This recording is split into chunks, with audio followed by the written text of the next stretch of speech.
전도연은 늦둥이 막내딸로 태어난 수줍음 많은 소녀였습니다. 고3이 되던 해에 전도연은 우연히 청소년 잡지 모델에 뽑히며 모델 일을 하기 시작하였죠. 그렇게 시작한 모델 일은 생각보다 흥미로웠고 점점 욕심을 가지게 되자 잡지 모델 일만으로는 유명해지기 힘들다라는 것을 깨닫던 중 그녀를 맘에 들어한 연예계 관계자가 CF 모델 제의를 하게 되면서 1990년에 연예계에 자연스럽게 발을 들일 수 있게 되었습니다. 그렇게 전도연은 여러 편의 CF를 촬영하게 되면서 점점 이름을 알리게 되자 떠오르는 하이틴 스타로 주목받기 시작하게 되죠. 이후에는 전형적인 하이틴 스타들처럼 여러 매스컴에 출연하면서 자연스럽게 드라마의 조연으로도 얼굴을 비추면서 연기도 시작하게 됩니다.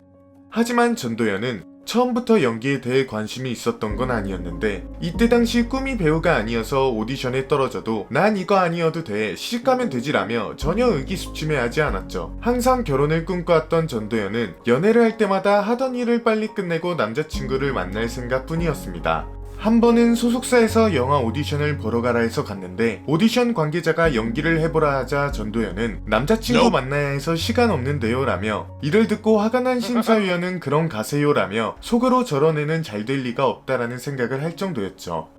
이러한 이유로 데뷔 초만 해도 배우에 대한 진중성도 거의 없을 뿐더러 연기력 또한 특출나지 않아 배우로서의 전도연의 모습은 크게 눈에 띄지가 않았습니다. 그러던 어느 날 전도연은 자신의 배우 생활에 있어서 첫 영화 캐스팅 제의가 들어오게 되는데 이 영화는 1997년에 개봉한 PC통신을 매개로 교감하는 두 남녀의 애틋한 로맨스를 그린 영화 접속입니다. 영화 접속은 여주 배역을 캐스팅 당시 배우로서 특출난 점이 없던 전도연의 캐스팅이 우려가 컸었는데 영화 제작자가 전도연의 연기 가능성을 봤다며 꼭 캐스팅해야 된다며 강하게 밀어붙이자 많은 반대 속에서 우여곡절 끝에 이뤄진 캐스팅이었죠. 하지만 영화 촬영 당시에도 상대 배역인 한석규는 작품 분석을 완벽히 해왔는데 전도연은 매일 차 안에만 있고 현장에서도 컷하면 사라져 영화가 개봉하기 전부터 기대보다는 걱정이 앞설 수밖에 없었습니다. 그렇게 영화 개봉날이 되자 모두의 걱정을 뒤엎고 영화 접속은 대박이 났습니다. 친구의 애인을 짝사랑하며 가슴앓이 하는 수연 역을 맡은 전도연은 예상과는 다르게 역할을 안정감 있게 소화했을 뿐더러 갑자기 떠나버린 옛사랑에 대한 그리움으로 폐쇄적인 삶을 살고 있는 남자 동현 역을 맡은 한석규의 열연에 이에 개봉한 영화 중 흥행 성적 2위를 기록하며 전도연 또한 하이틴 스타의 이미지를 벗어던지고 각종 영화상에서 신인 여우상을 휩쓸어가는 영광을 얻게 됩니다. 그렇게 충무로에서도 그녀의 연기에 새로운 가능성을 알리며 다음 해에 개봉한 로맨스 영화 약속에서는 직업이 의사인 최희주 역을 맡아 조직의 보스 역할인 공상도 역을 맡은 박신양과 호흡을 맞추며 수많은 관객을 울리는 대사와 함께 많은 호평을 받기도 하였습니다. 저한테 네 죄가 뭐냐고 물으신다면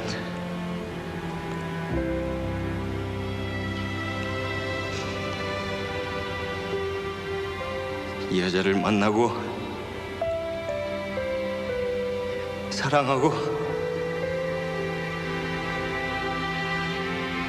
혼자 남겨두고 떠난다는 것이 가장 큰 죄일 것입니다.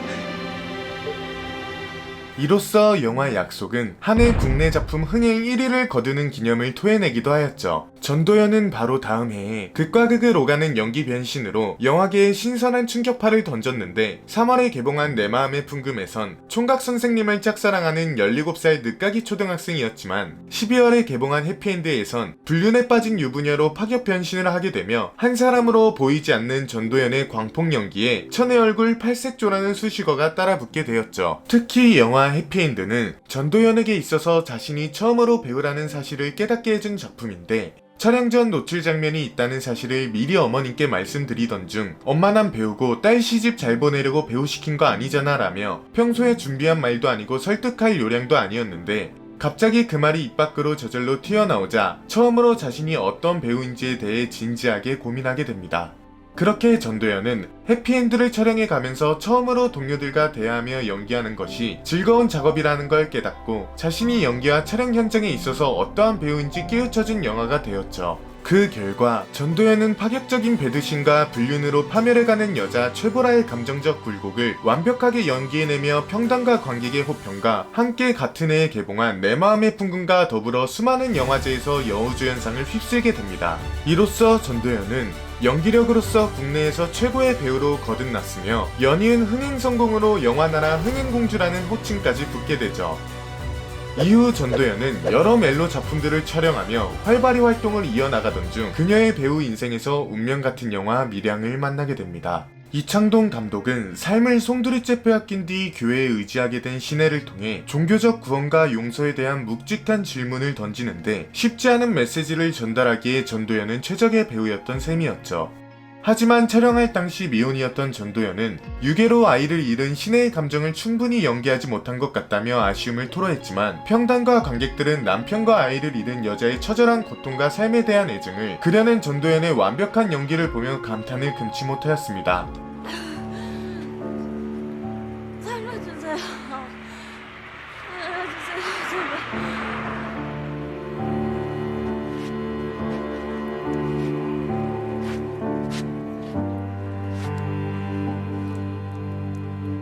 그렇게 배우들의 엄청난 열연과 뛰어난 작품성을 인정받으며 영화 밀양은 세계 3대 국제영화제로 뽑히는 칸 영화제에 초청받았으며 전도연이 연기한 시내는 전 세계 언론과 평론가들로부터 극찬을 받으면서 한국에서 최초로 여우주연상을 수상하게 되며 칸의 여왕의 자리까지 오르게 되죠.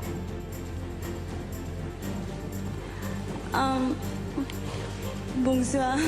그 밖에도 밀양은 최고상인 황금종려상 후보까지 거론되었으나 독재정권 시절의 불법 낙태 문제를 섬세하게 조명한 루마니아 크리스티안 문즈 감독의 4개월 3주 그리고 2일에 밀려 아쉽게 수상에는 실패하고 맙니다. 이렇게 배우로서 누릴 수 있는 최고의 영광을 누린 전도연은 부담감을 빨리 떨쳐내기 위해 다른 작품들로 곧이어 활동하는데 그 중에는 임상수 감독의 스릴러 영화 하녀도 있었습니다. 전도연은 이 영화에서 나이답지 않은 순수한 성격으로 병식의 소개로 최고상류층의 하녀로 들어가 주인집 남자 훈과 파격적인 불륜을 벌이는 은희 역을 맡아 순수와 도발의 이중적인 캐릭터를 잘 표현해 호평을 받게 됩니다. 그로 인해 영화 하녀는 뛰어난 작품성을 인정받으며 개봉도 하기 전 칸 국제영화제 경쟁 부분에서 초청을 받았지만 아쉽게도 다른 경쟁작들에게 밀려 수상은 하지 못하게 되었죠. 이렇게 영화인으로서 한 번도 가기 힘들다는 꿈의 무대 칸 영화제에 2번이나 가게 된 전도연은 제67회 칸 국제영화제에서는 한국 최초로 심사위원으로 뽑히게 됩니다.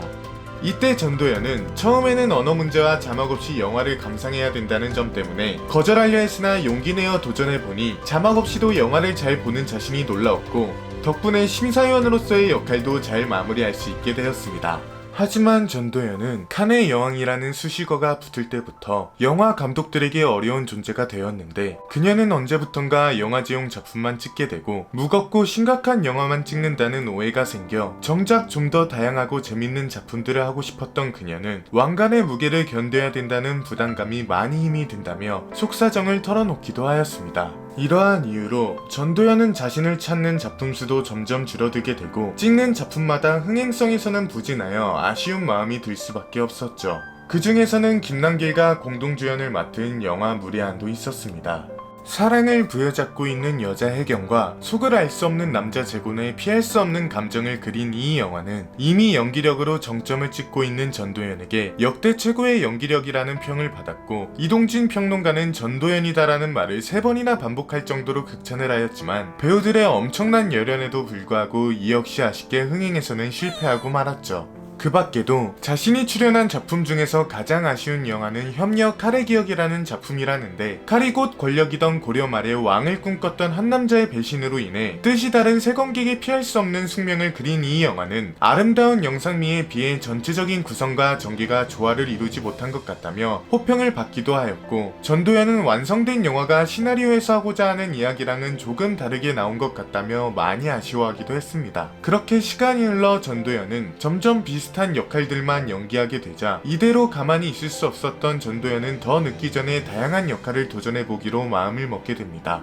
그렇게 자신의 연기에 변화를 주기 위해 도전한 이 영화는 인생 마지막 기회인 돈가방을 차지하기 위해 최악의 한탕을 계획하는 평범한 인간들의 범죄극 지푸라기라도 잡고 싶은 짐승들이라는 영화였습니다. 이 영화에서의 전도연은 역대급 센 캐릭터로 돌아와 악역으로서의 압도적인 존재감을 보여주는데 특히 이제부터 인생 새로 시작하는 거야 라고 말하는 전도연의 대사는 영화계의 독보적인 악역 캐릭터를 탄생시키겠다는 그녀의 앞으로의 연기 변신을 예고하는 것만 같았습니다. 그렇게 전도연은 세 그룹 사이를 넘나드는 캐릭터 연희 역을 맡아 돈의 맛이 무엇인지 물질을 위해 상황 가리지 않고 뛰어드는 캐릭터를 확실히 선보이면서 그녀의 연기 변신은 성공적이라 볼 수 있었죠.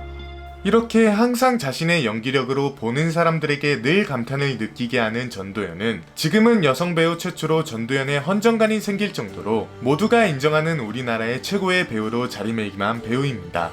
옛날의 전도연은 현장보다 대중에게 비친 결과에 연연했고 자신의 일을 사랑하는지 안 하는지 생각조차 하지 않았었는데 지금은 몇 개월씩 영화를 만들어가는 현장을 사랑하게 됐기 때문에 앞으로도 지금보다 더 많고 다양한 역할을 연기해 관객들에게 기쁨을 주고 싶다는 게 그녀의 바람이라고 합니다. 전도연은 현재 방영 중인 드라마 인간실격에서 나이가 들어 결국 아무것도 되지 못한 채 길을 잃은 여자 부정이라는 역을 연기하고 있으며 앞으로 개봉하는 사상 초유의 재난 상황에 직면해 무조건적인 착륙을 선포한 비행기를 두고 벌어지는 항공 재난 영화 비상선언에서도 새로운 연기로 돌아온다고 하니 이번엔 꼭 그녀의 목표 중 하나인 1000만 관객이 이뤄지길 바라며 언제나 응원하겠습니다. 오늘도 11분이 넘는 긴 영상을 끝까지 시청해주셔서 감사합니다. 구독과 좋아요는 영상을 제작하는 데 큰 힘이 되니 꼭 한 번씩 부탁드리겠습니다. 그럼 다음에 만나요.